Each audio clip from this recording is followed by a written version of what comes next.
Hello everyone, good morning সবাইকে। কৃষ্ণা লাইফস্টাইলে আপনাদের সবাইকে জানাই অনেক অনেক স্বাগত। আমি কৃষ্ণা চলে এসেছি আবারও একটা নতুন ভিডিও নিয়ে তোমাদের সঙ্গে শেয়ার করতে। তো দেখো, এখন হচ্ছে সকালবেলা, আর আমি দেখো আমার ছেলের জন্যে করেছিলাম হরলিক্স, আর আমার শাশুড়ি মায়ের জন্য বসিয়েছিলাম চা। আজকে কিন্তু অনেক সকালেই রান্নাবান্না হয়ে গিয়েছিলো। রান্নাবান্না হওয়ার পরেই আমার ছেলের জন্যে খাবার করেছিলাম আর মায়ের জন্যে চা করে দিচ্ছিলাম। এই দেখো, ভাত হয়ে গেছে। ভাত হয়েছিল আজকে, আর হয়েছিল ডিমের তরকারি। আজকে বাবা কাজে যাবে বলে সকাল 8টার আগেই কিন্তু আমাদের রান্না বান্না হয়ে গিয়েছিল। তো এখন দেখো, ওদিকে তো মা রান্না বান্না করেছিল আর আমি সকালের কাজ সারছিলাম। আমি কাজ সারতে সারতেই মায়ের রান্না হয়ে গিয়েছিল। তো সমস্ত কাজকর্ম সেরে চলে এসেছিলাম আমার রুমে বিছানাটা তুলতে। আর আজকেও দেখো আমাদের বিছানার কী অবস্থা। আমার ছেলে এমন বিছানাটা করেছিল যে আমি সমস্ত কিছু তুলে ফেলতে বাধ্য হয়েছিলাম। সব কিছু তুলে দিয়ে দেখো শুধু গদিটাই রেখেছি, এতে আর কিছু পাতিনি আমার ছেলের ওপরে রাগ করে। কারণ যতই বিছানা করি আমার ছেলে নয় ততই হচ্ছে ঘেঁটে গুঁড়িয়ে সব একাকার করে দেয়। সেই কারণে আজকে আমি বিছানাই করলাম না, তো শুধু বিছানাটা ভালো করে পরিষ্কার করে নিলাম। আর এখন দেখো বাজে প্রায় 8:30টার মতো। এখন আমার ছেলেকে আমি পড়াতে বসিয়েছি। ও যেহেতু যাবে 10:30টার সময় স্কুলে, তাই ভাবলাম যে এখন যেহেতু কোনো কাজও নেই, আর যতই কাজ থাকে না কেন ছেলেকে কিন্তু সকালবেলা পড়তে বসানোটাই ভালো। যেহেতু সকালে পড়া থাকে না, তাই একটু সমস্ত পড়া রিভাইজ করে স্কুলে পাঠালেই ভালো, তাই না? সেই কারণেই আমি ছেলেকে পড়াতে বসিয়েছিলাম। আর তারপরে দেখো ছেলেকে পড়াশোনা করিয়ে ওকে স্নান করিয়ে স্কুলে পাঠিয়ে স্কুলে দিয়ে আমি এসেছিলাম বাড়ি। এসে দেখো পুজোটাও সেরে ফেলেছিলাম। আজকে যেহেতু বৃহস্পতিবার, পুজো করতে তো একটু টাইম লাগে, তাই না? সেই কারণে আগে ছেলেকে স্কুলে দিয়ে এসে তারপরে আমি পুজো করছিলাম। আর আজকে যেহেতু বৃহস্পতিবার, আমি লক্ষ্মীর পাঁচালি করবো না, সেটা আবার হয় না আর কি। এই দেখো পুজো টুজো সেরে আমি এখন লক্ষ্মীর পাঁচালি পড়তে শুরু করে দিয়েছি। বৃহস্পতিবার হলেই আমি প্রত্যেক বৃহস্পতিবারই কিন্তু লক্ষ্মীর পাঁচালি পড়ি। আমার খুব ভালো লাগে লক্ষ্মীর পাঁচালি পড়তে। স্তুতি না জানি পূজন কেমনে তোমারে মোরা করিয়া বাহন, কেবল ভরসা মনে ইহা শোনা আছে যে তোমারে ডাকে তুমি যাও তার কাছে। নিজ গুণে কৃপা করি বসিয়া আসনে, কৃপা দৃষ্টি করো মাগো যত ব্রতী জনী। এইমাত্র বর তুমি দেও গো সবাই, সতত ভক্তি যেন থাকে তব পায়।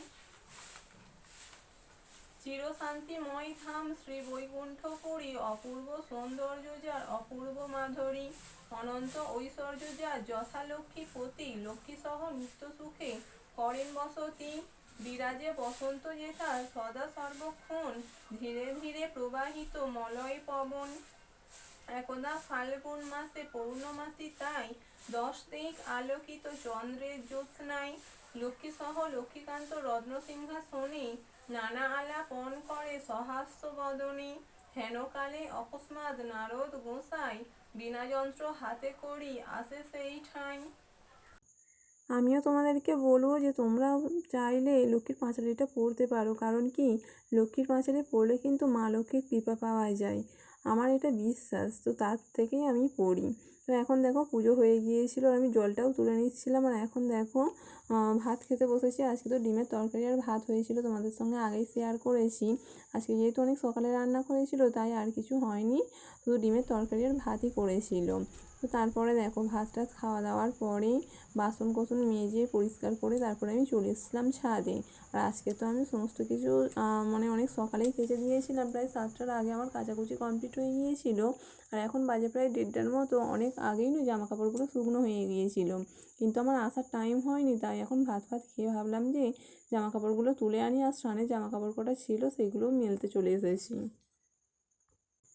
আর এখন দেখো, এখন হচ্ছে বিকেলবেলা, তাই আমি ঘর ঝাড় দিয়ে একটু পরিষ্কার করে নিচ্ছিলাম। তারপরে তো আবার খাবার দাবারের একটা ব্যাপার আছে, তাই বিকালের কাজগুলো আমি এখন সেরে নিচ্ছিলাম। এরপর তো আটা মাখাবো, রুটি করবো, আরও কাজ আছে, তাই না? তারপর দেখো ঝাঁট ফাঁট দিয়ে আর বিকালে জামা কাপড়গুলো দিয়ে গিয়েছিলাম দুপুরবেলা, তো সেইগুলো তুলতে চলে এসেছিলাম। আর জামা কাপড় তুলেই চলে গিয়েছিলাম নিচে। গিয়ে দেখো আটা মাখিয়ে এখন আমি রুটিটাও করে নিচ্ছি। আর আজকে নয়, আকাশের অবস্থাটা এতটাই খারাপ হয়ে গিয়েছিল যে যার কারণে আমি ভয়তেই আর ছেলেকে পড়তে নিয়ে যাইনি। কারণ প্রচণ্ড মেঘ করে এসেছিলো 5টার সময় করে, তাই ভাবলাম যে আজকে আর যাবো না। কারণ আমাদের বাড়ি থেকে আমার ছেলে পড়তে যায় প্রায় 20 থেকে 25 মিনিটের রাস্তা। কিন্তু এই সন্ধেবেলা নয়, যদি বৃষ্টি আরে হয় তাহলে কিন্তু আমার ছেলেকে আনতে যেতে আমার খুবই কষ্ট হয়। এমনিতেই তো সন্ধেবেলা অন্ধকার, আবার বৃষ্টির সময় আমার খুবই ভয় লাগে। সেই কারণে আজকে ছেলেকে পড়তে নিয়ে যাইনি, ওই জন্যই ভাবলাম যে সবার সবার খাবারটা করে নিয়ে তারপর ছেলেকে পড়াতে বসাবো। তো সেই জন্যই আমি তাড়াতাড়ি খাবার দাবার করে নিচ্ছিলাম। আর একটা মজার ব্যাপার দেখো, আজকে কিন্তু আমার খুব ভালো লাগছিল। আজকে আমার ছেলে এত দুষ্টুমি করেছিল যে আমি ওর উপরে রাগ করে আর কথাই বলিনি। আর ও দেখো আমার রাগ কমানোর জন্যে আমাকে নিজেই বলছে, মা আজকে আমি সন্ধে দেবো।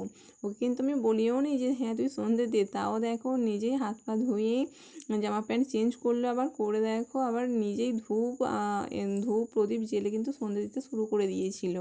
আর আমি যখন ধুনো দিচ্ছিলাম আমাকে বলছিল, মা আমি ধুনোও দেবো।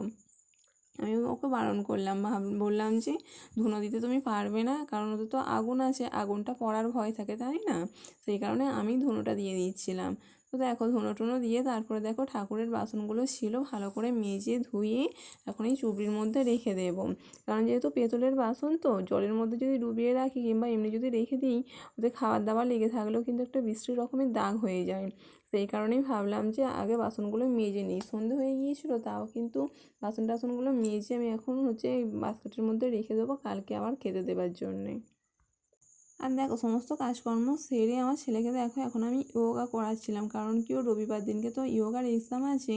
তাই ভাবলাম যে আগে যোগাটা প্র্যাকটিস করাই, তারপরে ওকে পড়তে বসাবো। আর সেই কারণেই দেখো এখন ওকে আমি যোগাটা প্র্যাকটিস করাচ্ছিলাম। আর দেখো ওদিকে তো আমি ছেলেকে যোগা প্র্যাকটিস করাচ্ছিলাম, আর এদিকে দেখো মা করেছিল বাবার জন্য ভাত, রুটিও হয়েছে, আবার বাবার জন্য ভাতও হলো, আর হবে আলুর দম।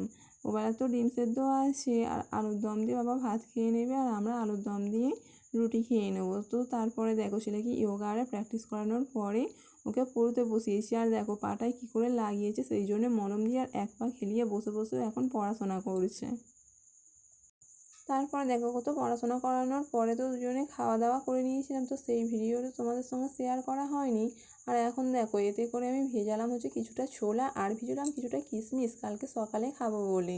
তো তারপরে জানলা থেকে দেখলাম যে হালকা হালকা গুঁড়ো গুঁড়ো বৃষ্টি পড়েছে, কী সুন্দর ঠান্ডা ঠান্ডা একটা হাওয়া আসছে, কি ভালো লাগছিল। তারপরে ভাবলাম যে ছেলে তো ঘুম পেয়ে গেছে, তাই তাড়াতাড়ি করে ওকে আগে মশারিটা হাঁটিয়ে দিলাম যাতে ও ঘুমোতে পারে। তো চলো আজকে এই পর্যন্ত, টাটা, দেখা হবে আবার একটা পরবর্তী ভ্লগে।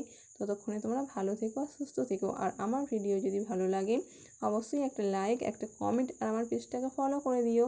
টাটা।